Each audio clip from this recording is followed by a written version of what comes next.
अब बहुत आगे निकल चुकी है। ये फैसला कुन जंग होगी। लोग किसी की चोरी बचाने के लिए नहीं निकलते। इसका एक लम्हा मुल्क पर भारी है, इनको जाना पड़ेगा। टाइगर फोर्स तैयार रहे। अस्सलाम वालेकुम, पाकिस्तान टुनाइट के साथ मैं हूं सैयद समर अब्बास। नाज़रीन, आज के प्रोग्राम का आगाज़ एक अच्छी खबर से करेंगे और वो अच्छी खबर यह है कि सानह गुजरपुरा लाहौर का मरकजी मुलजिम आबिद मली गिरफ्तार हो गया है। और मरकजी मुलजिम आबिद मली को फैसलाबाद से गिरफ्तार किया गया है। एक महीना पहले ये वारदात मोटरवे के करीब एक लिंक रोड पर रनुमा हुआ था। यह वाक़या बड़ा अफसोसनाक वाक़या था, जिसमें एक खातून को उसके बच्चों के सामने ज़्यादती का निशाना बनाया गया था सफाकियत के साथ। और आज इस केस का मरकजी मुलजिम आबिद मली गिरफ्तार कर लिया गया, जबकि इसका दूसरा मुलजिम जो है शफकत, वो पहले से ही उसे पुलिस ने अपनी हिरासत में ले रखा था। और ये एक अच्छी खबर है, जिसके साथ हम आज के प्रोग्राम का आगाज़ करेंगे। और नाजरीन, इसके साथ साथ हम बात करेंगे मुल्क की सियासी सूरत हाल पर कि एक तरफ आज वज़ीर-ए-आज़म इमरान खान साहब ने फैसला किया है कि अपोजिशन को जलसे करने की इजाज़त होगी, किसी किस्म की रुकावट जो है हुकूमत की तरफ से नहीं डाली जाएगी। मुल्क भर में अपोजिशन जलसे करेगी, लेकिन कोरोना SOPs का ख्याल रखना ज़रूरी होगा। और इसके साथ साथ नाजरीन, अब इमरान खान साहब ने भी एक फैसला किया है अपने तौर पर कि जब भी अपोजिशन का जलसा होगा PDM के प्लेटफॉर्म से, उसके बाद इमरान खान साहब खुद आकर किसी न किसी इवेंट पे अपोजिशन को जवाब देंगे। और इसके साथ साथ नाजरीन, अब ये हो रहा है कि इमरान खान साहब जवाब तो देंगे, लेकिन उनकी अपनी ही पार्टी के लॉयर्स फोरम से किए गए खिताब पर उन्हें सुप्रीम कोर्ट के जज जस्टिस काजी फाइज ईसा की तरफ से एक नोटिस जारी किया गया है। और उनसे सवाल उठाया गया है कि वो कैसे किसी पॉलिटिकल पार्टी के इवेंट में शिरकत कर सकते हैं। इस पर कुछ कानूनी सवालात हैं जो कि प्रोग्राम में आज हम आगे चल के उठाएंगे। और टाइगर फोर्स के हवाले से अब प्राइम मिनिस्टर ने अगले हफ्ते भी चूँकि एक तकरीब करनी है इसी हफ्ते के एंड पे जाके, और उसमें वो लायामल देंगे, लेकिन मेनली तो इस तकरीब के अंदर उन्होंने अपोजिशन को जवाब देना है। तो क्या प्राइम मिनिस्टर आगे कंटिन्यू करेंगे इस सिलसिले को इस नोटिस के बाद? और नाजरीन, टाइगर फोर्स से मुतल्लिक ही सवाल है कि क्या टाइगर फोर्स महंगाई और ज़ख़ीरा अंदोज़ी को रोकने के लिए मुअस्सर साबित हो सकेगी? और क्या ये इंतज़ामिया की काबीना की नाकामी नहीं है कि आपको टाइगर फोर्स का सहारा लेना पड़ रहा है इस अहम काम के लिए? और नाजरीन, आज 12 मई है। ये वो दिन है कि जब 1999 को एक मुंतखब हुकूमत को का तख्ता उलट दिया गया था और मुल्क में मार्शल लॉ का नफाज कर दिया गया था। हमने उस इवेंट से आज क्या सबक सीखा, ये तमाम मौजूद आज की प्रोग्राम में डिस्कस होंगे। मैं इस्लामाबाद स्टूडियो में ज्वाइन कर रहे हैं सेनेटर अनवारुल्लाह काकड़ साहब, हुकूमती जो स्पोक्स पर्सन की कमेटी है उसके वाहिद नॉन PTI मेंबर हैं और बलोचिस्तान अवामी पार्टी से इनका ताल्लुक है। हमारे साथ प्रोग्राम में ज्वाइन कर रही हैं शैला रजा साहिबा, पाकिस्तान पीपल्स पार्टी की रहनुमा है। हमें ज्वाइन कर रही है उस्मा बुखारी साहिबा, सेक्रेटरी इत्तलात पाकिस्तान मुस्लिम लीग नवाज पंजाब, और मज़हर अब्बास साहब सीनियर साफ़ी और तजज़ियाकार प्रोग्राम में हमें अपना वक्त दे रहे। बहुत शुक्रिया आप चारों मेहमानों का, आपने प्रोग्राम में अपना कीमती वक्त दिया। सबसे पहले हम चूँकि एक बड़ी खबर है आबिद मली के गिरफ्तार होने की, इसी से प्रोग्राम की हम डिस्कशन को खोलते हैं। एक अहम आज डेवलपमेंट हुई नाजरीन, आबिद मली जो कि इस केस का मरकजी मुलजिम था, तकरीबन 1 माह बाद गिरफ्तार कर लिया गया है। मज़हर अब्बास साहब, आपकी तरफ आता हूँ सबसे पहले, आप इस पर क्या कमेंट करेंगे? महीना लगा लेकिन मरकजी मुलजिम गिरफ्तार कर लिया गया, पूरे मुल्क का फोकस रहा, पूरे पंजाब पुलिस का फोकस रहा इस सारे मामले पे, लेकिन मुलजिम बिलाखिर कानून की गिरफ्त में आ गया। अब आगे डिस्कशन फिर वही होनी है कि इसे सरेआम फांसी दी जाए, किस तरह की सजा होनी चाहिए, कि फिर ये चैप्टर दोबारा से खोलेगा? क्या आप इस पे कमेंट करेंगे? शुक्रिया समर। देखिए, पहले तो पंजाब पुलिस भी मुबारकबाद की मुस्तहिक है और पंजाब गवर्नमेंट भी, क्योंकि 1 महीना कोई बहुत लंबा अरसा नहीं होता अगर किसी आप इतने बड़े क्राइम हुआ हो और उसके मुल्जिम को और उसके मेन मुल्जिमान को अगर आप गिरफ्तार कर लें, बिल्कुल, तो ये जाहिर है बिल्कुल मुबारकबाद के मुस्तहिक है। प्रॉब्लम कहाँ होती है, ये मुल्जिम पहले भी गिरफ्तार हुआ था, फिर बेल आउट हो गया। इसलिए इस कानून को बनाने की ज़रूरत है कि ये मुल्जिम ऐसे घनौने जराइम में मुलव्विस मुल्जिमान की बेल ना हुआ करे। इसको नॉन बेलेबल ऑफेंस बनाना है, इसको आपने एंटी टेररिज्म लॉ के अंडर लेकर आने की ज़रूरत है, स्पीडी ट्रायल की ज़रूरत है। देखिए, मुल्जिमान के हौसले सिर्फ उस वक्त बुलंद होते हैं जब वो देखते हैं कि वो लंबे लीगल प्रोसेस में जा सकते हैं। बिल्कुल, सालों लग जाते हैं। एंटी टेररिज्म एक्ट 1997 जब आया था, बिल्कुल, तो उसके अंदर कानून में ये मौजूद था कि 1 हफ्ते में एंटी टेररिज्म कोर्ट जो है वो फैसले किया करेगी। बिल्कुल, और कोई 1 महीने के अंदर जो हाई कोर्ट में उनकी अपील जो है वो उसके फैसले होंगे। फिर सुप्रीम कोर्ट के लिए कोई टाइम फ्रेम नहीं था। तो मेरा ख्याल है उसके बाद हुआ ये कि कुछ फैसले तो जल्दी हुए उस जमाने में, लेकिन फिर हाई कोर्ट में सालों पिटीशंस अपील जो है वो पेंडिंग रहती थी। अब तो एंटी टेररिज्म कोर्ट के अंदर भी जो है वो महीनों और सालों लग जाते हैं। ठीक, तो मेरा ख्याल है स्पीडी जस्टिस जो है वो उस पे हमें जोर देना होगा ताकि आइंदा इस तरह के हाई प्रोफाइल मुल्ज़मान की गिरफ्तारी जो है ये अच्छा होता है, लेकिन आप जब तक प्रॉपर पुलिस रिफॉर्म्स नहीं करेंगे, बिल्कुल प्रॉपर प्रोसिक्यूशन क्या नहीं करेंगे, इन्वेस्टिगेशन प्रॉपर नहीं करेंगे, इस तरह के वाकयात होते रहेंगे।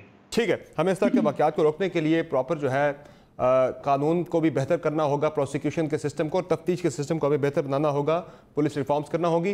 उस्मा बुहारी साहब, बाय द वे अब मुतमईन आप CCPO पंजाब की CCPO लाहौर की कारकर्दगी से बड़ी तनकीद आई थी, उनका इस्तीफा भी मांगा जा रहा था। शुक्रिया समर। देखो, मेरी हमेशा से ये प्रायोरिटी रही है, मैं कभी भी सोशल इश्यूज पे पॉलिटिक्स नहीं करती, मैं उसकी कायल नहीं हूँ, होनी भी नहीं चाहिए। लेकिन CCPO तो लाहौर का है ना, और उसने तो अपनी मेंटालिटी बता दी, एक दफा नहीं बताई, 10,000 दफा बताई। फिर जब वो कमेटीज में गए, जो नेशनल असेंबली की कमेटी में भी बुलाया गया, सेनेट की भी, उनको तो मुल्जिम का सही नाम भी मालूम नहीं था। तो ये तो खैर आप रहने ही दें, CCPO वाला मामला कुछ और है। वो एक मेंटालिटी है जिससे पाकिस्तान की खवातीन भी लड़ रही हैं, दुनिया में हर जगह ऐसी मेंटालिटी के लोग मौजूद होते हैं।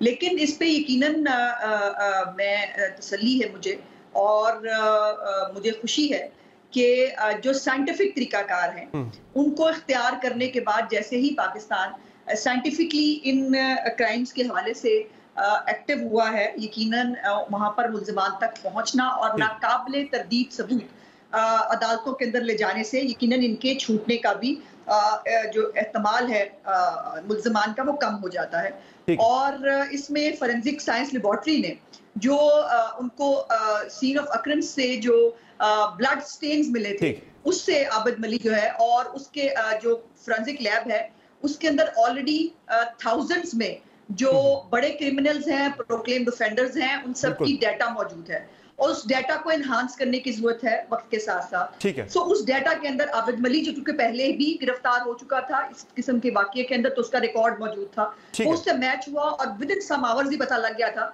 कि Abid Malik is the main culprit जिसने ये किया है। लेकिन वो जाहिर छुपता छिपाता रहा, उसमें भी बहुत सारी हुकूमती नाअहलियां थी, रिस्पॉन्स आ गया। चले, खुशाइन बात है कि चले गिरफ्तार हो गया, भाग जाता रहा। ठीक है, ये इश्यूज तो हैं। ठीक है, शेला रजा साहब क्विकली आप इस पे अपना कमेंट कर दें कि अब हमें इस वाक़े से क्या हमें सबक लेना चाहिए कि आइंदा के लिए हमें क्या ऐसा करना चाहिए कि आइंदा इस तरह के वाक़यात मुकम्मल तौर पर रोकथाम नहीं हो सकते, लेकिन किसी हद तक हम इनको कम कर सकें, क्योंकि इस तरह के बड़े हाई प्रोफाइल केसेस आते हैं, वाक़यात होते हैं, आर्जी तौर पर डिस्कस होते हैं, फिर हम उन्हें भूल जाते हैं। ऐसा क्या करना चाहिए कि चूँकि आप मिनिस्टर भी हैं मुतल्लिका जो वुमेन के अफेयर्स की सिंध के अंदर, क्या प्रपोज करेंगी? अच्छा, सबसे पहले तो मैं मुबारकबाद दूंगी कि ये पकड़ा गया, और थोड़ा सा हमें एक बात करनी चाहिए कि हमारे यहाँ जब भी कोई वाक़या होता है, चाहे मैं पूरे पाकिस्तान ही की बात कर रही हूँ, लेकिन मैंने दुनिया के ममालिक में देखा है कि वहाँ पे इतने ज़्यादा अल्टीमेटम्स वगैरह नहीं दिए जाते कि पकड़ा जाना चाहिए और 24 घंटे और 48 घंटे, वरना यूँ यूँ यूँ। उसकी वजह यह है कि हमें अपनी पुलिस पे इत्मीनान नहीं है, एक वजह यह है। और हालांकि हम बहुत सारा कराची में ये काम भी देखते हैं कि जैकेट समेत लोग पकड़े गए और वो ख़बर ऐसे ही गुजर जाती है, लेकिन खुदा न खास्ता अगर किसी जगह ये जैकेट बरदार पकड़ने से पहले फट जाएं और फिर जो कबाड़ा होता है उस ख़बर को हम बहुत दूसरी तरीके से लेते हैं। तो एक तो हमें थोड़ा सा ये भी देखना है। दूसरी बात जो है वो ये है कि देखिए, अभी हाल ही में हम देख रहे हैं कि एक बच्ची ज़ैनब का वाक़या हुआ है 2.5 साल की, और इसके अलावा बहुत सारा, और वो जिस तरह से यूँ लेटी हुई है उसको देख के मुझे तकलीफ़ होती है कि 2.5 साल की बच्ची लगता है नाराज़ होकर ही चली गई पूरा।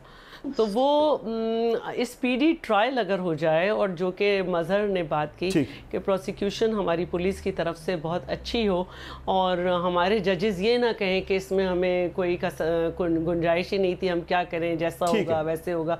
तो ये सोसाइटी के हर सेगमेंट का काम होता है कि अपना किरदार अदा करे जिस जगह पे जिसको करना है। तो हम एक बात मैं और कहना चाहूँगी कि हम में एक सोच और भी है, जैसे जैसे वाक़यात लोग रिपोर्ट कराना शुरू हो गए, हम इसको इस नज़र से भी देखते हैं कि वाक़यात बढ़ रहे हैं, ऐसा नहीं है, लोग वाकयात के अवेयरनेस आके रिपोर्ट करा रहे हैं। चले, आपका इस पर रिस्पॉन्स आगे क्विकली मेरा सेनेटर साहब, जो कि आप हुकूमत है, हुकूमत के इत्तेहादी हैं, हुकूमती कमेटी के तर्जुमान भी हैं, स्पोक्स पर्सनस की आप मेंबर भी हैं, ये वाक़या हो गया, चले ये तो बड़ी कामयाबी है हुकूमत की कि आज कातिल पकड़ा गया, जो मेन विक्टिम, मेन जो इसमें एक्यूज था वो पकड़ा गया, सॉरी। अब आगे बढ़ने के लिए बड़ी कामयाबी आपकी तब होगी जो लकूनास हैं जिनकी वजह से आबिद पहले छूटता रहा, वो चीज़ें जब आप कवानीन को ठीक करते हैं तब आपकी असल कामयाबी होगी, उस सिस्टम को ठीक करते हैं। यकीनन सबसे पहले तो प्रोविंशियल गवर्नमेंट और पंजाब पुलिस की अप्रिसिएशन कि उन्होंने ये अचीवमेंट की और अप्रीहेंड किया इस मुलज़िम को, इसमें कोई शक नहीं है। एक तो ज़ीरो टॉलरेंस टुवर्ड्स सच हीनियस क्राइम्स, ज़ीरो टॉलरेंस के साथ साथ एक एडमिनिस्ट्रेटिव मैकेनिज्म की ज़रूरत है कि एक एडमिनिस्ट्रेटिव एटीट्यूड जो है ना वो लेग्जिटी का ना हो टुवर्ड्स सच क्राइम्स, और वो एजिलिटी का हो, रिस्पॉन्सिव हो, और जो ही विक्टिम्स रिपोर्टेडली या अगर डायरेक्ट रिपोर्ट नहीं होती, इनडायरेक्ट इंफॉर्मेशन भी आती है, वहाँ पे एक क्विक रिस्पांस का मुजाहरा होना चाहिए। बदकिस्मती से हमारे यहाँ कल्चर जो है वो एडमिनिस्ट्रेटिव रिस्पांस जो है ना वो अप्रोप्रिएट नहीं है। साथ में जो लेजिस्लेटिव लकूनाज है तमाम पार्टियों में, मेरे ख्याल में इस हवाले से शायद कंसेंसस होगा। ठीक है, और ये सबको मिलकर ठीक करने चाहिए सूनर द बेटर। आप में डिस्कशन को जरा पॉलिटिकल जो हमारी मेन डिस्कशन है उसकी तरफ लेकर आते हैं। और नाजरीन, आज एक बड़ी हैपनिंग थी कि सुप्रीम कोर्ट के जस्टिस जनाब जस्टिस काजी फायजी साहब की तरफ से आज इमरान खान साहब के हवाले से जो उन्होंने कुछ दिन पहले कन्वेंशन सेंटर में खिताब किया था तहरीक इंसाफ लॉयर्स फोरम के इवेंट से, उस पर उन्हें नोटिस जारी किया गया है और उसमें यह कहा गया है कि वज़ीर-ए-आज़म पाकिस्तान पूरे मुल्क के वज़ीर-ए-आज़म होते हैं, वज़ीर-ए-आज़म किसी जमात या ग्रुप के साथ खुद को नहीं जोड़ सकते। ये कहा गया जस्टिस काजी फायजी साहब की तरफ से, और ये भी कहा उन्होंने कि सियासी जमात की तकरीब के लिए सरकारी इमारत कन्वेंशन सेंटर का इस्तेमाल कैसे हुआ। और जस्टिस काजी फायजी साहब ने यह भी इसमें सवाल उठाया कि इस्लामाबाद की इंतज़ामिया बताए क्या कन्वेंशन सेंटर में फ़ीस अदा की गई है, क्या वज़ीर-ए-आज़म का मयार इतना कम है कि वो खुद को किसी एक जमात के साथ वाबस्ता करें। एडवोकेट जनरल पंजाब प्रोफेशनल जिम्मेदारियां अदा करने के बजाय एक सियासी जमात की तकरीब में बैठा है।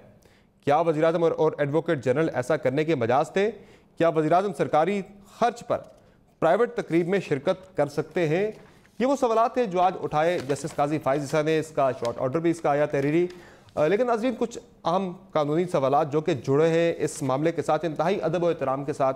उसमें एक तो यह है कि आज भी इमरान खान साहब जो है इलेक्शन कमीशन की वेबसाइट पर वो पाकिस्तान तहरीक इंसाफ के चेयरमैन हैं, वो अपने आप को डिसएसोसिएट पार्टी से नहीं कर सकते। हाँ, सदर के लिए ये जिम्मेदारी ज़रूर होती है कि वो पार्टी से अलग होते हैं। प्राइम मिनिस्टर तो पहले भी करते रहे हैं, आज भी कर रहे हैं, मेरा से कुछ मुख्तलिफ नहीं है।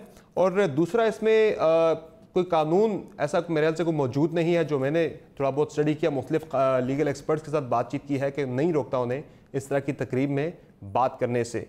बहरहाल ओथ की बात भी हुई, ओथ भी प्राइम मिनिस्टर का बड़ा वाज़ेह है, इस पर भी मेरे ख्याल से डिस्कस किया जा सकता है मामले को ज़्यादा। सर, आप इस पर अगर कोई कमेंट करना चाहे तो फिर मैंने आगे बढ़ना है। देखिए जी, मुझे प्राइम मिनिस्टर क्या रुकेंगे आइंदा के लिए, चूंकि सिर्फ प्राइम मिनिस्टर नहीं, फिर ये चीफ मिनिस्टर्स पे भी इसका इतलाक होगा। नहीं, कतन प्राइम मिनिस्टर को न चीफ मिनिस्टर्स को रुकना चाहिए। मेरी अपनी राय में I was taken by surprise, और उसकी वजह यह है कि constitution of Pakistan political parties act के तहत सियासी जमातों की तश्कील को एक लेजिटिमेट एक्ट करार देता है। वो इलेक्टोरल प्रोसेस में लोगों के पास जाते हैं और उसकी बुनियाद पे लोगों से वोट मांग के वो उनका इलेक्टोरल कॉलेज होता है और एक शख्स को वज़ीर-ए-आज़म मुंतखब करते हैं। तो जो office of the prime minister है वो प्राइमरीली एक पॉलिटिकल एंटिटी है, और वो पॉलिटिकल एंटिटी की बर्थ जो है वो एक मखसूस पॉलिटिकल पार्टी से होती है। तो कैसे वो शख्स उसको अपने आप से डिसएसोशिएट करे? मुझे सिर्फ ये समझने की मैं कोशिश कर रहा हूँ कि क्या ये इतलाक वो खुसूसी तौर पे इमरान खान साहब के हवाले से समझना चाह रहे हैं या office of the prime minister के हवाले से जानना चाह रहे हैं।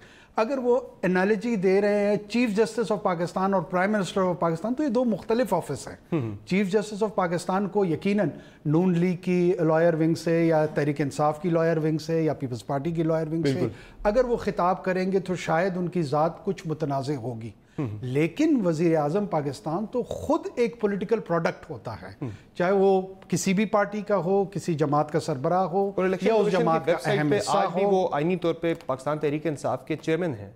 इसमें एथिकली भी कोई बुरी बात इसलिए नहीं है, ये कोई कोवर्ट टेक ओवर के जरिए तो हुकूमत नहीं ली गई है।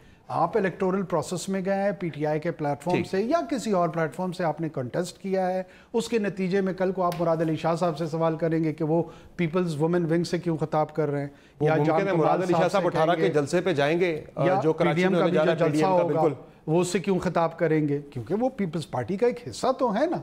कल को जाम कमाल साहब हैं, वो बलूचिस्तान अवामी पार्टी के प्रेसिडेंट है, वो उनके स्टूडेंट विंग से क्यों खिताब कर रहे हैं। तो मेरी कतन समझ में नहीं आई कि ये जैसा क्या रिफ्लेक्ट करवाना चाहते थे या एक्चुअली उनकी थिंकिंग क्या थी। मैं खुद ये समझने की कोशिश करना सर, आपको क्या समझ आई आज के इस ऑर्डर की जो जस्टिस काजी फाइज साहब की तरफ से जारी किया गया है? इंतहाई अदब और एहतराम के अंदर रहते हुए ज़ाहिर सवालात हम इस ऑर्डर पे उठा सकते हैं, ज़्यादा इससे हम क्रिटिसाइज नहीं कर सकते ऑब्वियसली। क्या कहेंगे, आपने क्या रीड किया इसको? जी, मैं काफ़ी हद तक काकड़ साहब की बात से एग्री करता हूँ। देखिए, एक तो उसूल क्या होने चाहिए, हमारी सियासी जमातें क्योंकि उस तरह डेमोक्रेटाइज नहीं हैं, उसूल तो ये होना चाहिए कि जब किसी सियासी जमात की विक्ट्री होती है तो उनके जो सियासी ओहदे हैं वो दूसरों को दे देने चाहिए। और ये बहुत सी जमातों के मैनिफेस्टो में है, लेकिन वो उनके कॉन्स्टिट्यूशन में है, लेकिन वो उस पर अमल नहीं करते कि पार्टी ओहदे और हुकूमती ओहदे अलग अलग होने चाहिए। बिल्कुल। और उसका फ़ायदा ये होता है कि फिर जो पार्टी होती है वो अपने पार्टी के उमूर निपटाती है, और जो हुकूमती ओहदे हैं वो फिर हुकूमत करते हैं और वो गवर्नेंस की मिसालें कायम करते हैं। यहाँ होता यह है कि अगर चीफ मिनिस्टर है तो वो सिंध पार्टी का सदर हो जाता है, बिल्कुल, या अगर प्राइम मिनिस्टर है तो वो पार्टी का को चेयरमैन होता है या चेयरमैन होता है, तो उससे इंटरफेरेंस आ जाती है। लेकिन प्राइम मिनिस्टर का ओहदा पॉलिटिकल ओहदा होता है, सियासी ओहदा होता है, इसलिए प्राइम मिनिस्टर का अपनी जो इस तरह के कन्वेंशन से एड्रेस करना वो कतन मेरा नहीं ख्याल कि उन्होंने कोई गैर कानूनी या गैर आईनी काम किया है। वो बिल्कुल उनका हक है, वो कर सकते हैं।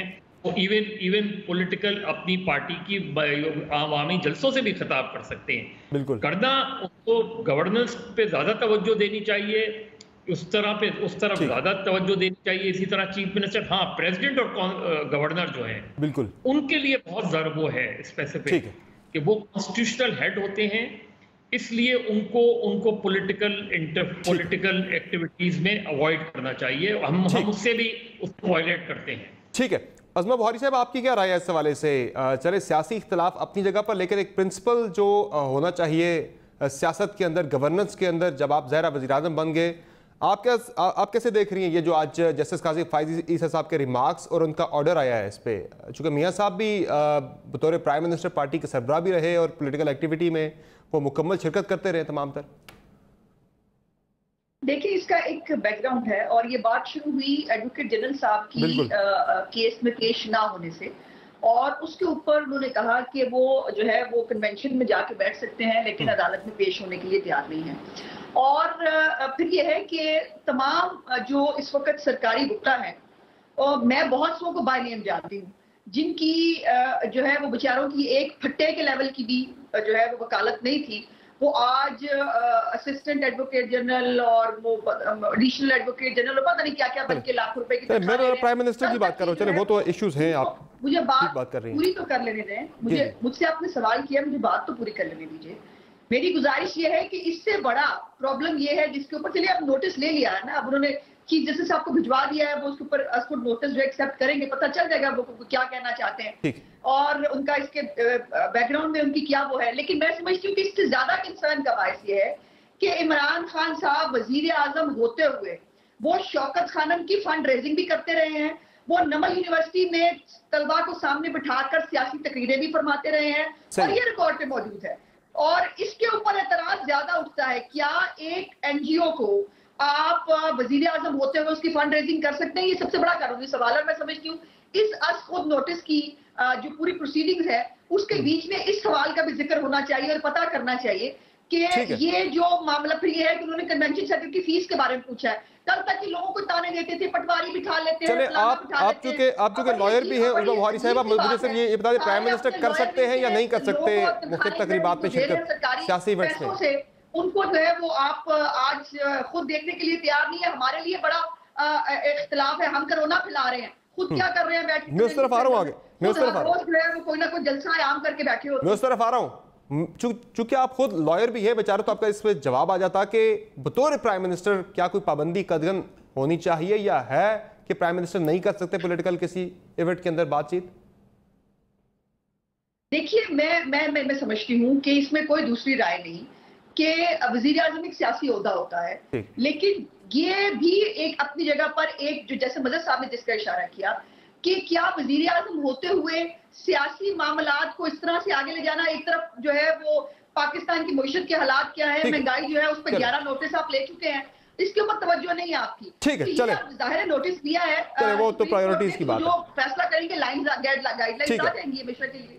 शैला रजा साहिबा, ये जो प्रिंसिपल है ये फिर जाहिर है इसका इतलाक सिर्फ प्राइम मिनिस्टर नहीं, चीफ एग्जीक्यूटिव किसी पे भी हो सकता है। मुराद अली शाह साहब हैं, उन्होंने पीडीएम के जलसे में यकीनी तौर पे शिरकत करनी होगी 18 तारीख को जो आपका कराची में होने जा रहा है। फिर वो भी उन्हें भी पाबंदी करनी पड़ेगी, वो भी फिर अपने आप को उन्हें बड़े लिमिटेड एक्टिविटीज़ में जाना होगा, देख के कि ये मेरी पार्टी की पॉलिटिकल एक्टिविटी तो नहीं है कहीं। अच्छा, मैं काकड़ साहब की बात से मुत्तफिक हूँ कि वज़ीर आज़म एक पॉलिटिकल प्रोडक्ट है, और मैं थोड़ा सा एक मिसाल देना चाह रही हूँ कि मैं मिनिस्टर सबकी हूँ, लेकिन जो मुझे पार्टी लाई है वो मेरी पार्टी ने पीपल्स पार्टी लाई है। एज मिनिस्टर मुझे न्यूट्रल काम करना है, लेकिन जब मैं अपने पार्टी की महफिल में बैठूँ तो मेरा एक अलग किरदार है। जब मैं डिप्टी स्पीकर हुआ करती थी तो उससे पहले मैं जनरल सेक्रेटरी थी वुमेन विंग की कराची डिवीज़न की। तो जब मैं डिप्टी स्पीकर बनी तो मैंने रिज़ाइन कर दिया और मुझसे रिज़ाइन लिया गया, और अब जबकि मैं मिनिस्टर हूँ तो इस वक्त मैं कराची डिवीज़न की इंफॉर्मेशन सेक्रेटरी हूँ, और मैं ये कर सकती हूँ। असल बात यह है कि कन्वेंशन सेंटर का किराया दिया गया या नहीं, और बाकी जो एक ओवरऑल जो एक डिलीवरेंस है हुकूमत की, वो तो एक अलग टॉपिक है, लेकिन मैं समझती हूँ कि वो कर सकते हैं। अब बाकी हमें बाकी देखना है कि आगे बात किस किराए वाला सवाल है सर, ये बड़ा इंपॉर्टेंट है जो शैला रजा साहब ने उठाया और जज साहब ने भी उठाया। किराया सरकारी बिल्डिंग है, आप तो उसे प्राइवेटाइज करने की बात कर रहे हैं कि खसारे में जा रहा है, वो तो पता लग जाएगा फैक्चुअल पोजीशन। मेरे ख्याल में मज़हर साहब ने ज़्यादा अहम नुक्ता उठाया। उन्होंने अगर आप जिस तरफ इशारा किया कि जो पार्टी ओहदे हैं या पोर्टफोलियोज हैं और गवर्नमेंट पोर्टफोलियोज हैं, ये साथ साथ नहीं होनी चाहिए, ये अलग-अलग होनी चाहिए। बिल आखिर इस तरह होता क्यों है? आपको मैं ले चलता हूँ 2008 की जानिब, जब ये पोस्ट 18th अमेंडमेंट लेजिस्लेशन हो रही थी, तो पॉलिटिकल पार्टीज एक्ट में इन्होंने सियासी जमात के सरबराह को इतना ताकतवर कर दिया था कि वो डिस्क्वालिफिकेशन अपने मेंबर की उसके इख्तियार में दे दी गई, और जिससे मेरे ख्याल में एक दो if I am not wrong Saad Rafiq साहब शायद PMLN के प्लेटफॉर्म से उन्होंने अपना डाइसेंटिंग वोट भी दिया था, मेरे जहाँ तक मेरी याददाश्त का ताल्लुक है। असल इशू ये है कि पॉलिटिकल पार्टीज़ की लीडरशिप अगर अपनी आइडियोलॉजी पे खुद यकीन नहीं रखती, अपने कैरिज्मा पे यकीन नहीं रखती, और कानून का सहारा लेकर लोगों को पॉलिटिकल स्लेवरी की तरफ ले जाना चाहती है, कंट्रोल करना चाहती है, वरना वेस्टमिनिस्टर मॉडल ऑफ डेमोक्रेसी या बाकी जितनी जमहूरियतें हैं वहाँ पे बैक बेंचर्स का एक लेजिटिमेट तस्वुर है। सही है, ऐसा ही है। इस वजह से ये दोनों ओहदों पे लोग चिमटने की कोशिश करते हैं, उसको ऑक्यूपाई करने की कोशिश करते हैं, वरना वो ये समझते हैं कि उनकी पॉलिटिकल स्ट्रेंथ जो है ना वो कॉम्प्रोमाइज। बिस्मिल्लाह करवाएं जाम कमाल साहब से कि वो नहीं, सबसे बिस्मिल्लाह होनी चाहिए। चले आप बात दुरुस्त है, ये बात दुरुस्त है, लेकिन पहले उस कानून को रिवर्स करना चाहिए। मैंने ये महसूस किया है, मैंने ये महसूस किया है कि अगर मिनिस्टर हों तो वो माइंड करते हैं। कैसे जी? ये महसूस किया गया है कि जैसे मिनिस्टर हैं या कुछ हैं तो वो महसूस किया गया है, ज़रूरी नहीं है, तो वो अगर ऑर्गेनाइजेशन के हेड ना हो तो वो ज़रा कुछ अपने आप को कुछ एक, अभी हम इतने डेमोक्रेटिक नहीं हुए कि हम कहें कि एक आम आदमी के पास पार्टी का उहदा है तो वहाँ बैठ जाएं। तो ये कुछ मसाइल हैं, इतनी तरह पॉलिटिकल पार्टीज में वो मेच्योरिटी नहीं आई, अभी वो पनप नहीं सकी हैं, ये कह सकते हैं हम। हाँ, ये कब आएगी वो मेच्योरिटी पॉलिटिकल पार्टीज के कब आएगी? जब उनसे इंतकामी सिलसिला खत्म हो जाएगा, जब उनसे इंतकामी सिलसिला खत्म हो जाएगा। इंतकामी सिलसिले का तंजीम से क्या ताल्लुक है शैला साहिबा? पॉलिटिकल पार्टीज को अगर अपने आप को मजबूत बनाना है, नहीं होता है। देखिए मैं आपको एक बात बताऊं, मैं आपको एक बात बताती हूँ। जैसे मैंने जेल काटी 1990 में, मैं CIA सेंटर में रही, और तो जब मुझे कोई पोस्ट मिली तो टॉप टू बॉटम वर्कर्स से लेके सबका ये ख्याल था कि मैं जो हूँ बहुत हिम्मत वाली खातून हूँ और मुझे कोई हिम्मत वाली जगह देनी चाहिए। मैंने बड़ी बहादुरी से ये सब कुछ देखा है, तो ये मेरा एक प्लस पॉइंट था। तो और ये मेरा प्लस पॉइंट है, और जो मेरी डिग्री है, जो मेरा एक बैकग्राउंड है, ये मेरे प्लस पॉइंट है। ठीक है, ये मजहर अब्बास साहब कुछ ऐड करना चाह रहे हैं इस पे? उसमें ये सारी चीजें आती हैं, वक्त गुजरता है, लोग टूट जाते हैं, पार्टीज बदल लेते हैं, तो आपको बहुत सारी खूबियां देख के ओहदे देने पड़ते हैं। बिल्कुल जी मजहर अब्बास साहब, ये तो शैला आप अपनी कुर्बानी को अंडरमाइन कर रही हैं। मुझे तो पता है ना, आपने राइला टेवाना ने, और मैं नहीं कर रही, लोग चाहते हैं कि इस तरह के, मैं नहीं चाहती कि मुझे कोई ओहदा मिले, लेकिन लोगों की ये ख्वाहिश होती है कि इस तरह के लोगों को सामने लाया जाए। नहीं, ये पॉलिटिकल पार्टीज को ग्रूम करना चाहिए, ये एक प्रिंसिपल है। आपकी पार्टी 67 में बनी थी, उसका कॉन्स्टिट्यूशन, देखिए चाहिए में तो बहुत कुछ है, चाहिए में तो बहुत कुछ है कि पाकिस्तान को कहाँ होना चाहिए, डिपार्टमेंट्स को कहाँ होना चाहिए, मुख्तलिफ डिपार्टमेंट का क्या किरदार होना चाहिए, चाहिए में तो बहुत कुछ चाहिए। बरल चाहिए पे फिर मैं यहाँ कंक्लूड कर देता हूँ कि लेकिन डिबेट होनी चाहिए इस तरह के इश्यूज पे। ठीक है जी मदर साहब, बात कर जी जी जी। देखिए आपकी जमात, या तो आप अपनी फंडामेंटल डॉक्यूमेंट्स को आपने बंद कर दिया है, जला के फेंक दिया है। आपकी पीपल्स पार्टी की फंडामेंटल डॉक्यूमेंट में ये चीज है कि आप, ये जो चीज है ना, आप लोग ये अपनी पार्टीज को अंडरमाइन करते हैं, आप लोग कि पार्टी ओहदों को अंडरमाइन करते हैं। जब आप गवर्नमेंट में आ जाते हैं तो पार्टी को भूल जाते हैं आप लोग, वो मिनिस्टर्स की तरफ देखते हैं, सारे लोग मिनिस्टर्स के पास जाते हैं। अगर आप पार्टी और गवर्नमेंट को अलग अलग करेंगे तो आपकी पार्टी भी मजबूत होगी, वो डायरेक्शन भी सही देगी, वो गाइडलाइन भी सही देगी, और गवर्नमेंट को बेहतर वोट देगी। लेकिन हमारा प्रॉब्लम ये है, थोड़ा सा एक बात बता, चले अब इस पे, मैं इस वक्त बेशक इंफॉर्मेशन सेक्रेटरी हूँ, लेकिन जब मेरे डिस्ट्रिक्ट में जलसा होता है तो मैं डिस्ट्रिक्ट के प्रेसिडेंट के अंडर काम करती हूँ। इस पे चले हम तरीक़ेकार होता है, इसको हम इस तरह नहीं कर सकते। ठीक है, चले इस पे हम आगे चल के जरा और भी बात कर लेंगे। जरा एक और बड़ा इंपॉर्टेंट मामला नाज़रीन, जो अपोजिशन के जलसों का, डिस्ट्रिक्ट ईस्ट में रह रही हूँ, तो डिस्ट्रिक्ट ईस्ट की जो मीटिंग होगी उसमें मैं एज वर्कर बैठूंगी। चले ठीक है। अच्छा, अब नाज़रीन, आज हुकूमत ने जो फैसला किया है कि अपोजिशन को जलसे करने की इजाज़त देनी है और किसी किस्म की रुकावट नहीं डालनी। नून लीग कंप्लेन भी कर रही है कि गुजरांवाला के अंदर कोई गिरफ्तारियां भी हो रही हैं। बहरहाल उस पर भी आगे चल के हम बात करेंगे, लेकिन मेनली ये आ गया डिसीजन कि हमने किसी किस्म की रुकावट खड़ी नहीं करनी, अपोजिशन को जलसे करने की इजाज़त देनी है। अलबत्ता कोरोना SOPs का जो है वो ख्याल ज़रूर रखा जाएगा, ज़िले इंतज़ामिया की जिम्मेदारी होगी कि वो उसको देखे। लेकिन नाज़रीन, इस पे प्राइम मिनिस्टर साहब ने इजाज़त तो दी है, लेकिन साथ कुछ हिदायत भी जारी की थी, यानी कि कुछ कहा भी था कौम से कि आप जलसों में ज़रूर जाएं, लेकिन नान भी खाएं, लेकिन इनके साथ ना दें। ज़रा वो सुनने प्राइम मिनिस्टर ने क्या कहा था, ज़रा देखें जी। सारे बेरोजगार सियासतदान इकट्ठे हो गए, लोग निकलते हैं किसी मकसद के लिए, लोग किसी की चोरी बचाने के लिए नहीं निकलते। मैं सारे इनके कारकुनों को कहता हूँ, पैसे भी खाएं, कीमे के नान भी खाएं, लेकिन आराम से घर बैठें, जितने मर्जी जलसे करने हैं। जिधर आपने कानून तोड़ा सीधा आप जेल में जाएंगे। असमा बुखारी साहब इजाजत तो दे दी है, वो कह रहे हैं किसी किस्म की रोक टोक नहीं करेंगे, लेकिन लोगों से साथ ये अपील भी किया कि चाहे कीमे वाले नान खाएं लेकिन शिरकत ना करें, इनका साथ मत दें।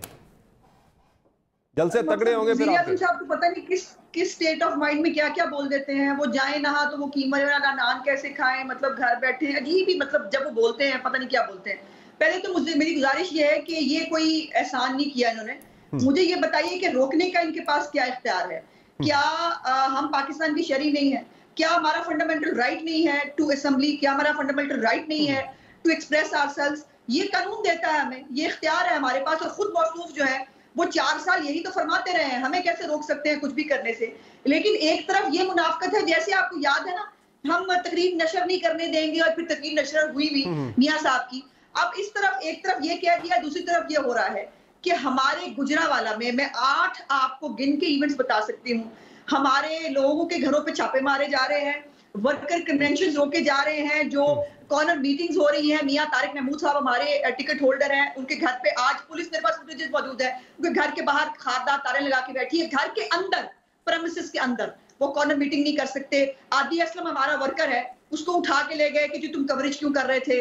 उसके बाद आमिर सुहेल भट्ट साहब के घर के ऊपर इस वक्त पुलिस बैठी है। हमारी जितनी भी जो बड़ी बड़ी होल्डिंग्स लगी थी, जो पैसे पे करने के बाद लगती है, उनको उतार दिया गया है। तो ये फैशिस्ट रवैया एक तरफ है, दूसरी तरफ मुनाफिकत का ये दूसरा चेहरा है। तो ये करने की कोशिश कर रहे हैं, लेकिन ये जो मर्जी कर रहे हैं, मैं बिल्कुल मैं कह रही हूँ बड़ा चैलेंज करके इनसे जो हो सकता है कर लें। जब लाखों की तादाद में लोग निकलते हैं तो कोई स्टेट कुछ नहीं कर पाती। अगर इनको अपनी हुकूमत को वक्त से पहले ले जाने का शौक है, हम इनको दिसंबर तक का टाइम दे रहे हैं। क्या प्रोजेक्ट कर रहे हैं, क्या तैयारियां, कितने लोग आएंगे आपके गुजरांवाला के जलसे में? जलसा होके रहेगा। गुजरांवाला के जलसे के वाले से क्या प्रोजेक्शन है, क्या तैयारियां, कितने लोग लेके आएंगे वहां पे, कितने हजार लोग होंगे? हम लेके नहीं आएंगे, एक तो ये बता दूं समझ, चलिए आएंगे लोग खुद आएंगे। जरा आपने दावत हमने कर दी है। जी सर मैं गुजारिश कर लूं, जितनी मैस मोबिलाइजेशन हमने कर ली है गुजरांवाला के अंदर, आप देखेंगे, मैं बड़े बड़े नाम, मुझे शेख चिल्ली बनने का शौक है और ना मैं गैर जरूर गुफ्तगू किया करती हूँ। आप जब आएगा कैमरा भी होगा, नहीं वो आपके दौर में भी, चूंकि मुझे याद है जब इमरान खान साहब के जलसे होते थे, परवेज रशीद साहब को कुर्सियों की तादाद बताया करते थे, मैं इसलिए पूछ रहा हूँ। जी हम नहीं, जितने उनकी तो तादाद बताई जा सकती होगी ना, जब हजारों में होती है, जब लाखों में होती है तो तादाद नहीं बताई जा सकती। आप गिन सकते हो, गिन लीजिएगा। एक मैं जरूर बात जो करना चाहती हूँ, आज 12 अक्टूबर के हवाले से ठीक है, हमारे 4 डिविजनल कोऑर्डिनेटर्स, हमारे डिवीजनल जो हेडक्वार्टर्स हैं, मुल्तान, भावलपुर, डीजी खान और रावलपिंडी, यहाँ पर इतने बड़े जो है एहतजाजी मुजाहरे हुए हैं, जिसके फुटेजेस जो है वो इस वक्त सोशल मीडिया पे वायरल है। वहां पर अभी जलसा नहीं हो रहा और पब्लिक निकली हुई है। पब्लिक का एक ही नारा है कि इमरान खान न्याजी से जान छुड़वानी है। ठीक है, चले सेनेटर साहब, ये क्या कर रहे हैं? एक तरफ कह दिया गया कि हम रुकावट नहीं डालेंगे, चले वो तो उनका एक आईनी हक है कि वो जलसा कर सकते हैं, गैदरिंग की उन्हें कोई रोकथाम नहीं हो सकती, कोई बड़ा एहसान नहीं किया। बहरहाल वो कह रही गिरफ्तारियां हो रही हैं, गुजरांवाला के अंदर कारकुन पकड़े जा रहे हैं, फिर ये खौफ क्यों है? देखिए मेरी बहन उज़मा जो है वो अभी राइट टू असेंबल और राइट टू एक्सप्रेशन की बात कर रही थी, वो बिल्कुल दुरुस्त कह रही थी और ये कह रही थी कि किसी पे एहसान नहीं है। लेकिन इस लाइन की क्रेडिबिलिटी और मज़ीद बेहतर होती है अगर इनकी हुकूमत में राइट टू असेंबल और राइट टू एक्सप्रेस के बदले में मॉडल टाउन में 14 अफराद मारे ना गए होते। उन्होंने भी तो राइट टू एक्सप्रेस और राइट टू असेंबल ही मांगा था। फैशिज्म में गिरफ्तारी और गोली दोनों का जो वो तकाबली जायज़ा है, दोनों को जो मिलाना है, वो पाकिस्तान की आम आवाम देख रही है। सही, अगर आप 14 अफराद को गोलियां मार के इकट्ठे होने की वजह से कोई सियासी गलत या दुरुस्त अपना एजिटेशन रजिस्टर करने के वजह से जान ले लेते हैं उनकी, आपके दौर में उनकी जान चली जाती है और आज दिन तक उसकी कोई एक्सप्लेनेशन नहीं है, कुछ पता नहीं है कि क्या हुआ है, फिर ये गिला करना या ये ताना देना कि जी ये एहसान नहीं कर रहे हैं, तो ऐसे कल्चर में तो ये एहसान ही लग रहा है कि कोई आईनी और लॉ को रिस्पेक्ट करते हुए जो राइट टू असेंबल है उसको अलाउ करे। ये अच्छी फिजा के लिए एक अच्छी इब्तिदा है। 1000 अफराद जमा होते हैं, 10,000 अफराद जमा होते हैं या 1 लाख अफराद जमा होते हैं। गिरफ्तारियों का जो कह रही हैं आप वो भी छोड़ दिए जाएंगे चूंकि इजाजत दे दी गई है ना? मैं गिरफ्तारियां स्पेसिफिकली कोई चीज़ हुई होगी, वो किस ऑफेंस के तहत हुई हैं मुझे नहीं पता। बाज़ औक़ात बहुत माइनर ऑफेंसेस होती हैं, ज़िले इंतज़ामिया लोगों को एप्रीहेंड कर लेती है। आप जो उनकी गिरफ्तारी का लेजिटिमेट राइट है उसको तो डिनाई नहीं कर सकते। अगर किसी ने कोई गलत गिरफ्तारी की है तो अदालतों में चैलेंज हो जाएगी। कोविड एसओपी जो जारी हुई थी, सिफारिशात आई थी एनसीओसी की तरफ से, क्या अब वो खत्म हो गया मामला कोरोना? कोविड एसओपीज पे तो मैं ये गुजारिश कर रहे हैं तो अपोजिशन भी करे, दरखास्त करूंगा कि इसकी ट्रांसमिटेबिलिटी पूरे मुल्क के लिए एक चैलेंज है, पेंडेमिक ग्लोबल स्टेट पे एक चैलेंज मौजूद है, ज़रूर असेंबल करें। लेकिन जो एसओपीज हैं एटलीस्ट हमारी अपील होगी, रिक्वेस्ट होगी कि उसको फॉलो ज़रूर करें। ज़िले इंतज़ामिया इन्फोर्स करें, पॉलिटिकल पार्टियां कोऑपरेट करें अपने कारकुनों को मास्क दें, सोशल डिस्टेंसिंग अगर ऑब्जर्व हो सकती है वो करें, और यकीनन अपना एहतजाज रजिस्टर करें। कोई अच्छा, चले मुझे एक ब्रेक लेनी है, जरा ब्रेक पे चलते हैं नाजरीन, ब्रेक से वापस आएंगे तो इसी मौजू पे डिस्कशन आगे हम कंटिन्यू करेंगे और टाइगर फोर्स के वाले से भी बात होगी। टाइगर फोर्स महंगाई कैसे कम कर सकती है, ज़ख़ीरा अंदोज़ी के खिलाफ कैसे मौसर किरदार अदा कर सकती है, और यह क्या इंतज़ामिया की, काबीना की नाकामी नहीं है कि जिनकी प्राइमरी जिम्मेदारी है अवाम के इन बुनियादी हकूक़ को यकीनी बनाना। बात होगी ब्रेक के बाद, हमारे साथ रहेगा।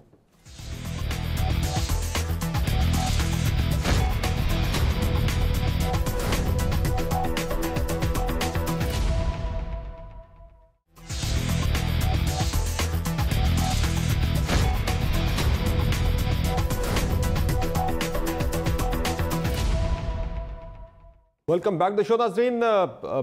16 को जलसा होने जा रहा है पीडीएम का गुजरांवाला में, भरपूर तैयारियां हैं, तमाम जमातें मुतहरिक हैं। मरीम नवाज जो हैं वो निकलेगी लाहौर से एक बड़ा काफिला लेकर गुजरांवाला के लिए, जबकि बिलावल भुट्टो जरदारी वो एक बड़ा काफिला लेकर रवाना होंगे लाला मूसा से गुजरांवाला के लिए। एक बड़ी पॉलिटिकल एक्टिविटी होगी, बड़ी गैदरिंग होगी, और अगले ही दिन प्राइम मिनिस्टर ने भी फैसला किया है कि वो भी टाइगर फोर्स के इवेंट में शरीक होंगे।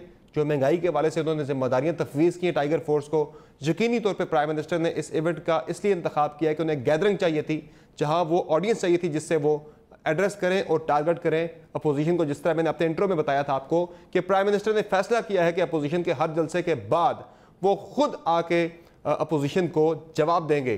तो अब मजहर अब्बास साहब, ये जो हिकमत अमली, जी मैं आपकी तरफ आ रहा हूँ जरा, जी मैं आपकी तरफ आ रहा हूँ जरा, चलिए आप बात कर लें। काकड़ साहब के कुछ हकायक दुरुस्त होने वाले हैं, वो बात आगे चली जाएगी। मुझे जरा काकड़ साहब के कुछ हकायक दुरुस्त कर लेने दीजिए। पहली तो बात यह है कि जो मॉडल टाउन का वाकया कहा, 2.5 साल से आपकी हुकूमत है काकड़ साहब, मेहरबानी करें ना हमें भी पता करा दें कि सिर में गोलियां जो है वो कैसे लगी। और माफ कीजिएगा, आज तक आप लोगों को यही नहीं पता कि 14 नहीं 11 जो है वो बेचारे विक्टिम्स थे, और उनमें से 3 के सिर में गोलियां लगी थी ऊपर से।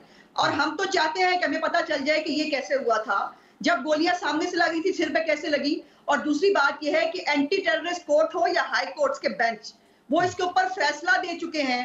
हमें पूरी नून लीग को उसके अंदर इंप्लीकेट करने की कोशिश की गई, उनको एफआईआर में से निकाल दिया गया। सो ये मेहरबानी करें अपने सियासी कजन को, जिनकी लाशों पे आपने सियासत की थी, और इन लाशों से पहले भी आप जलसे जुलूस कर रहे थे और हम आपको जलसे जुलूस सजा के देते थे, आपको सिक्योरिटी दिया करते थे। आपके अंदर तो ये जरूरत नहीं, हमें आप कहते थे कंटेनर हम आपको ऑफर करते हैं, हम आपको खाना ऑफर करते हैं, बाहर निकलिए ना। अब हम निकल रहे हैं तो आपका ये हाल है कि आपने अभी तक 3 एप्लीकेशन दी जा चुकी हैं, हमें अभी तक चले आपका जवाब आ गया, ठीक है, मुझे जरा आगे बढ़ाना डिस्कशन को, ठीक है। मैं सिर्फ एक जुमला कह दूं, वो 11 शहादतें, 14 मुझसे शायद गलती हो गई, मैं उसकी तस्हीह कर लेता हूं। यही कहते हैं 11 शहादतें जो हुई थी वो इनके पुलिस फोर्स के फायरिंग के नतीजे में इनकी सूबाई हुकूमत की वजह से हुई थी, जो कि अभी बिल्कुल नहीं नॉन कंक्लूडेड है, पूरी दुनिया को पता है। इससे ज्यादा मजीद मैं कुछ नहीं कहूंगा। मजहर अब्बास साहब, ये जो बड़ा मजहर अब्बास साहब एक बड़ा इवेंट आ रहा है, एक बड़ा इवेंट आ रहा है, 16 से ये तहरीक शुरू हो रही है।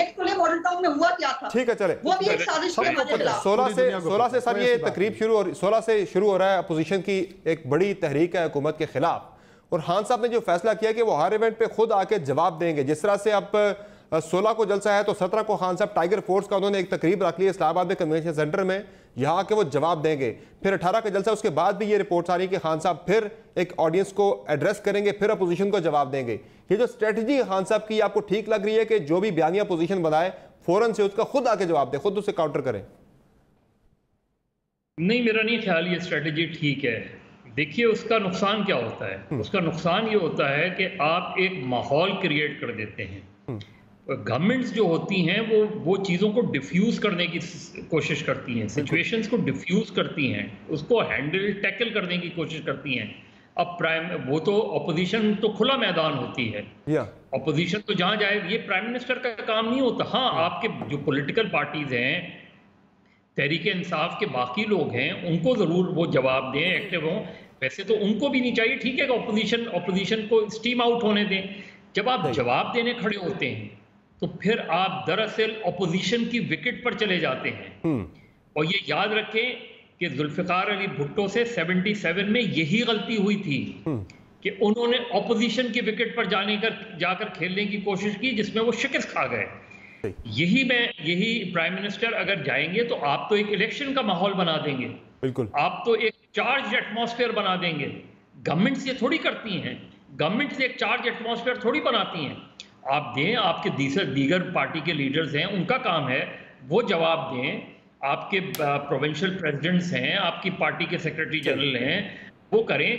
कभी कोई एक कन्वेंशन 3 महीने में 4 महीने में हो जाए, उसमें आप खिताब कर लें, अलग बात है। लेकिन अगर आप सर मियां साहब भी तो यही काम करते थे, मदरबाज साहब, मियां साहब भी यही मॉडल था जिसपे मियां साहब भी काम कर रहे थे। आपको याद है कि जब तहरीक इंसाफ का धरना था, वो हर जगह जाके इफ्तिताह करते थे मुख्तलिफ प्रोजेक्ट्स का, वहां जाके वो खिताब किया करते थे, जवाब दिया करते थे। प्रोजेक्ट्स थे ना, कुछ करते तो थे। जी जी, एक बात देखिए, अभी मॉडल टाउन की बात हुई, 2014 का वाकया है। 2014 से 2018 तक PMLN की गवर्नमेंट थी, बिल्कुल। 2018 से 2020 हो गया है, PTI की गवर्नमेंट है। इस वक्त उस मसले पर भी हम पॉलिटिक्स कर रहे हैं। बिल्कुल है सर। जो लोग मारे गए, उनको किसने मारा किसने नहीं मारा, लेकिन उनके कातिल तो फिर भी गिरफ्तार नहीं हुए। बिल्कुल। तो ये बुनियादी तौर पे तो दोनों ही जिम्मेदार हैं इसके। और सियासी कजन तो खान साहब कहते हैं जिम्मेदारी खान साहब पे ज्यादा बनती है। तो क्या हुआ? पुलिस वाले गिरफ्तार हैं। सजाएं हो गई क्या? नहीं, सलाह नहीं हुई। तो मैं कह रही हूँ कि केस आगे चल नहीं गए कि एक स्टे, दूसरा स्टे, एक अदालत में जा रहे हैं, दूसरी अदालत में जा रहे हैं। मैं तो कह रही हूँ ये करें। जी पनामा से पहले ये भी एक साजिश थी। जी मदरबाज साहब, आप अपनी बात मुकम्मल कर लीजिए, फिर मैं आगे बढ़ना है। मैं सिर्फ देखिए, हम एक अफसोसनाक वाकया था, बिल्कुल एक मॉरल रिस्पॉन्सिबिलिटी थी। अब वो तो चीज पुरानी हो गई, लेकिन गवर्नमेंट हमेशा कुछ मॉरल रिस्पॉन्सिबिलिटी भी तो होती है ना। एक इतना बड़ा वाकया हुआ, उसमें और कुछ नहीं, आपने लॉ मिनिस्टर को हटाया, फिर आप उस लॉ मिनिस्टर को वापस ले आए। ऐसा लगा कि जैसे गवर्नमेंट का कोई रिस्पॉन्सिबिलिटी थी ही नहीं। मेरा ख्याल है हमें आगे बढ़ना चाहिए, इन चीजों पे जरूर सोचना चाहिए कि कुछ नहीं हो तो एटलीस्ट कोई एक मिनिस्टर जो कंसर्न मिनिस्टर हो, मॉरल रिस्पॉन्सिबिलिटी डील करे। बाकी तो चीजें पॉलिटिक्स होती रहती है, वो अभी कर रहे हैं, आगे भी होती रहेंगी। ठीक है। शैला रजा साहिबा, जो इस वक्त मुस्लिम लीग नून की तरफ से हम सुन रहे हैं, एक जो बन रहा है, मरियम नवाज साहिबा भी ट्वीट्स कर रही हैं कि ये वोट को इज्जत दो का नारा जो मुस्लिम लीग नून का अपना फ्लैगशिप नारा है, वो उसको लेके आगे बढ़ रहे हैं और इसी को PDM का नारा भी बना रहे हैं, वोट को इज्जत दो। और उसमें पासबान भी बना दिए गए नून लीग के अंदर कि ये पासबान है वोट की इज्जत के। इस पर पूरी कैंपेन बिल्ड हो रही है PMLN के अंदर। क्या आप भी, पीपल्स पार्टी भी इसी को ज्वाइन कर रही है कि वोट को इज्जत दो का ही ये एक आपकी तहरीक है, या क्या ये तहरीक बेसिकली? देखिए, बात यह है कि जुल्फ़िकार अली भुट्टो जो पाकिस्तान की सियासत में नज़रिए को लेकर आए, उन शहीद ने पहले ही ये कह दिया था कि ताकत का सरचश्मा अवाम है। सही है। और अवाम ही वोट देती है, एक आदमी का एक वोट है, तो वो तो ठीक है। लेकिन मैं इस PDM की तहरीक का स्पेसिफिकली जानना चाह रहा हूँ कि क्या ये वोट को इज्जत दो की तहरीक है? रहते हैं, हाँ, नए नारे आते रहते हैं। PDM की तहरीक में 26 पॉइंट्स हैं और उन्हीं को लेके सब आगे बढ़ेंगे। लेकिन मैं PM साहब की इस बात से मुत्तफिक हूँ कि सारे बेरोजगार, आपने बेरोजगार ही तो किया है इस वक्त, और क्या किया है? 10 लाख से ज्यादा लोग बेरोजगार हो गए। 1 करोड़ नौकरियां जो आपने देनी थी वो आपसे दी नहीं गई। और दूसरी बात, एक मिनट प्लीज, मैं कुछ बात कर लूँ ना, इतनी देर से सब बात कर रहे हैं। दूसरी बात ये कि वो अब बड़े कोविड के लिए परेशान हो रहे हैं, कोविड-19 के लिए। कोविड-19 का तो इलाज के दरियाफ्त करने पे काम हो रहा है, और जब आप उसे फ्लू समझते थे, हमने सिंध में वो काम किए जिसको सारे सूबों ने उसको कॉपी किया। मैं समझती हूँ कि कोविड-19 से तो हम लड़ लेंगे, लेकिन आई के विट 2018 जो है, उसकी तमाम पॉलिसीज जो हैं वो मुल्क दुश्मन और अवाम दुश्मन है, उससे लड़ना बहुत ज़रूरी है। क्योंकि अगर वो चलती रही तो सिर्फ मरना ही मरना होगा, क्योंकि सुकून तो कब्र में है। लेकिन मैं एक बात कहना चाह रही हूं कि वो जो टाइगर्स की बात कर रहे हैं, तो टाइगर्स इस पे क्या करेंगे कि आदाद शुमार के मुताबिक टमाटर 44%, सब्जियां 30%, मुर्गी का गोश्त 18% और प्याज 14% महंगे, जबकि फल 6% महंगे हो चुके हैं। पेट्रोल 105, 104 और चीनी 105, और आलू भी मैंने जैसे कहा कि बहुत ज़्यादा, और आटे का भी आप सुन रहे हैं कि कहां से कहां पहुंच गया। अगले 2 साल में माशी अबतरी की वजह से करंट अकाउंट डेफिसिट भी बढ़ेगा और पाकिस्तान की शरह तरक्की खित्ते की कम तरीन है और अफगानिस्तान की भी शरह नमो से हम कम हैं। तो ये आप टाइगर फोर्स को इसकी वजह बताएंगे कि कौन सी पॉलिसीज हैं जिसकी वजह से ये हो रहा है? हमारे पास तो अल्लाह का शुक्र है कि हम अगर नान कीमा देंगे तो इज्जत से बुलाकर देंगे कि लोग आए हैं। आप तो कह रहे हैं लंगर खानों में जाओ, आप तो वो वजीर आजम है ना जो झूठे वादे कर रहे थे कि जब कोई कर्जा लेता है वो तो जलसे में कोई आए वो आपके नजरिए के पीछे आए, कीमे वाले नाम के पीछे नहीं आना चाहिए। आप लोगों को लंगर खानों में भेज रहे हैं, तो हमारे पास तो बड़े अच्छे जवाब हैं।